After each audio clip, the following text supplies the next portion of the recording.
तो दोस्तों ये है हमारा ऑब्जर्वेशन सीरीज का 5वां वीक। और इस दौरान हम बात करने वाले हैं अपने 5 ऑब्जर्वेशंस और सबसे वर्स्ट और सबसे best part of this week. तो बिना किसी देर का चलता हूँ स्टार्ट करने। पहला है the power of breakdown. Power of breakdown सुने होंगे, फूट डालो शासन करो। ये तो नारा अंग्रेजों ने दिया था, लेकिन इसका निर्वहन, इस परंपरा का निर्वहन हम भारतीय लोग बहुत पहले से करते आए हैं। शायद इसी का इस्तेमाल कर कर अंग्रेजों ने हमारे देश को तोड़ दिया हो, तो इसका इस्तेमाल हम अपने कार्यों को करने के लिए कर सकते हैं। इस चीज़ को मैंने ऑब्जर्व कहाँ पर किया, तो अपने टू डू लिस्ट बनाने के दौरान हर दिन काम करने को लेकर एक लिस्ट बनाता हूँ, टू डू लिस्ट हर दिन के कार्यों का। तो पहले एक बड़ा बनाता था, लंबा सा टू डू लिस्ट, जिसमें पूरे दिन का कौन कौन सा कार्य करना है उसका चर्चा रहता था, उसमें मेंशन रहता था। किंतु उसको मैं बहुत देर तक कभी कभी अवॉइड भी कर देता था। लेकिन आजकल जो बना रहा हूँ उसमें से कुछ यानी 2-3 टास्क ले लेता हूँ और फिर वैसे ही छोटे छोटे 2-4 टू डू लिस्ट बना लेता हूँ और जल्दी ऐसे काम फिनिश हो जाता है। तो ये था पावर ऑफ द ब्रेकडाउन, जो कि बहुत आपके लिए फ़ायदेमंद हो सकता है।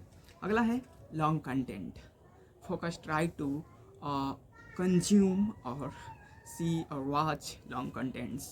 So you can say I'm sorry, प्रयास करें कि लंबे जो वीडियो होए या फिर सीरीज कह सकते हैं, वीडियोज का सीरीज, या फिर किसी वीडियो से जुड़ा हुआ, एक ही तरह के वीडियो से जुड़ा हुआ प्लेलिस्ट, उसको देख सकते हैं आप। जैसे कि एग्जांपल देता हूँ, मैं कुछ दिन पहले देख रहा था आचार्य प्रशांत का भागवत गीता का, उस पर सीरीज है 17-18 वीडियो का, 1.5-2 घंटे का। तो इस तरह का चीज़ें देखेंगे, वीडियो ऑफ सीरीज या फिर लॉन्ग कंटेंट, तो वो ज़्यादा फायदेमंद होगा। और आजकल जो मोबाइल से डिस्ट्रैक्शन हो रहा है, जो हमारा कंटिन्यूटी टूट रहा है, या फिर जो भी समस्याएं रही मोबाइल से जुड़ी या शॉर्ट्स वीडियो से जुड़ी, वो सब आपका धीरे धीरे समाप्त हो जाएगा और आपका कंसंट्रेशन पावर भी बढ़ेगा चीज़ों को लेकर, वो चीज़ों को करने को लेकर के, ठीक ना। तो इस चीज़ को अपना सकते हैं, लॉन्ग कंटेंट को कंज्यूम करें, ठीक ना। या फिर प्लेलिस्ट या किसी एक वीडियो से जुड़ा हुआ, जैसे फिलहाल में अभी मैं कंटिन्यू कर रहा हूँ कम्युनिकेशन स्किल से जुड़ी ही एक प्लेलिस्ट, और साथ ही संदीप मेसर का भी फिलहाल में जो चल रहा है बिजनेस सीरीज, उसको मैं कंटिन्यू कर रहा हूँ। तो ऐसा चीज़ें कर सकते हैं। अगला ऑब्जर्वेशन है दूर के ढोल सुहावन लागे। यह एक कहावत है हिंदी भाषा में, हिंदी भाषी क्षेत्रों में, कि दूर के ढोल सुहावन लागे। मतलब दूर की चीज़ें जो होती है ना, दूर होती है, वो चीज़ बड़ी अच्छी लगती है। अगर हमारे पास में ढोल बजेगा तो खराब लगेगा, अगर वही दूर पर बजे तो अच्छा लगेगा। तो ऐसे ही हमारे बहुत जीवन में चीज़ों के साथ होता है।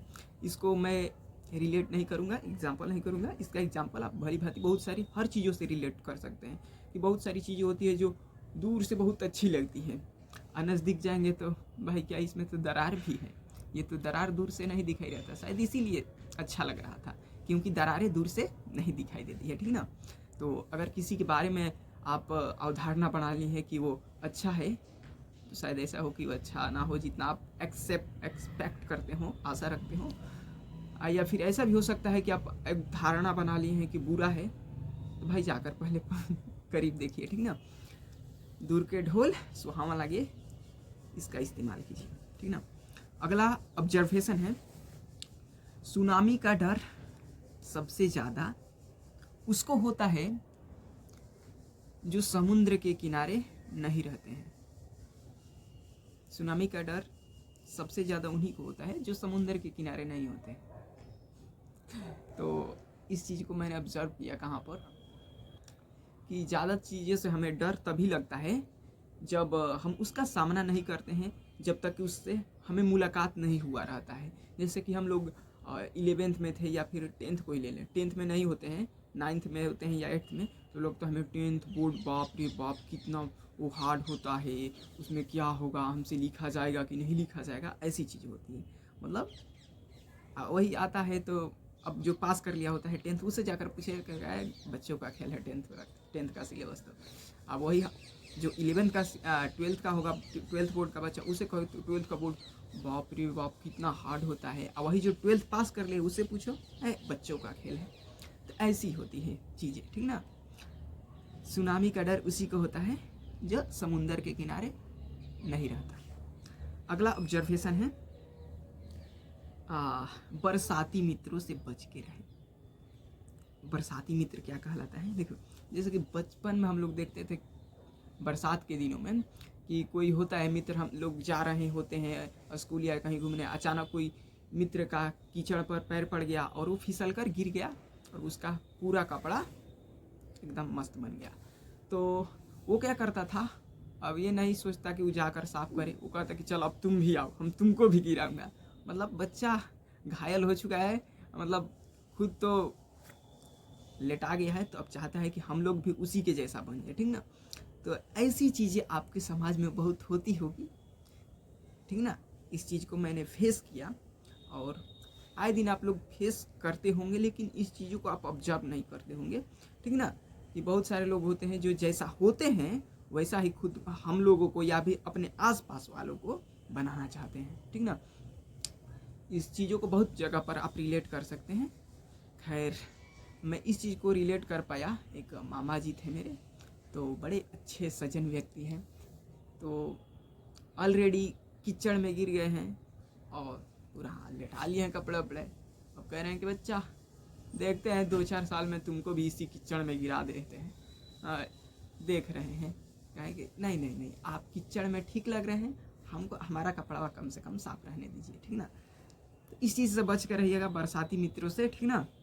आगे चलते हैं, the next and the final session of this series. वो है फाइनल बात ये है कि इस सप्ताह का सबसे बेस्ट और सबसे वर्स्ट पार्ट। तो इस सप्ताह का सबसे बेस्ट पार्ट ये रहा कि हमने इस सप्ताह एक छात्रावास और एक कृषि मेला को विजिट किया, घूमा, बहुत आनंदित महसूस किए इन चीज़ों को करके। छात्रावास में गए थे तो वहाँ पर भाई अच्छा एक माहौल मिला, कई लाइब्रेरियों को देखा। उतनी किताबें नहीं थी जितना एक्सपेक्ट किया था, आशा किया था कि पुस्तकालय में भर भर के किताबें होती हैं, उतना नहीं था, हालांकि कुछ महत्वपूर्ण किताबें थी। और साथ ही जब कृषि मेला में गया था तो वहाँ पर भी बहुत सारी चीज़ें अत्याधुनिक जो कृषि के तकनीक है उन चीज़ों को देखा, उनसे साक्षात्कार किया, उनके बारे में जानने का प्रयास किया। तो ये चीज़ इस सप्ताह का सबसे बेस्ट था। और सबसे वर्स्ट पार्ट जो था वो था बानी एक अमोल है जो कोई बोने जान, ये तराजू तौल के तामुख बाहर आन। हाँ, तो एक बार क्या हुआ, अभी कल ही की बात है कि बोल रहा था कुछ और बुला गया कुछ। जैसे कि हम लोग नहीं बोलते हैं कि फलाना भाई जी, रतन भाई जी अक्सर बोलते हैं किसी को। अचानक क्या हुआ कि मुंह लटपटा कर अरे रतन आ गई तो उस चीज़ को हम क्या बोलते हैं कि हम पहले सोच विचार कर नहीं बोले हैं, ठीक ना। तो हृदय के तराजू पर तौल कर बातों को लाना चाहिए, जो कि ये मिस्टेक थोड़ा हो गया था, लेकिन इसको सुधारने का प्रयास करना चाहिए हर किसी को। एक बार हो जाए तो कोई बात नहीं, ठीक है ना। तो आज के लिए इतना ही, धन्यवाद।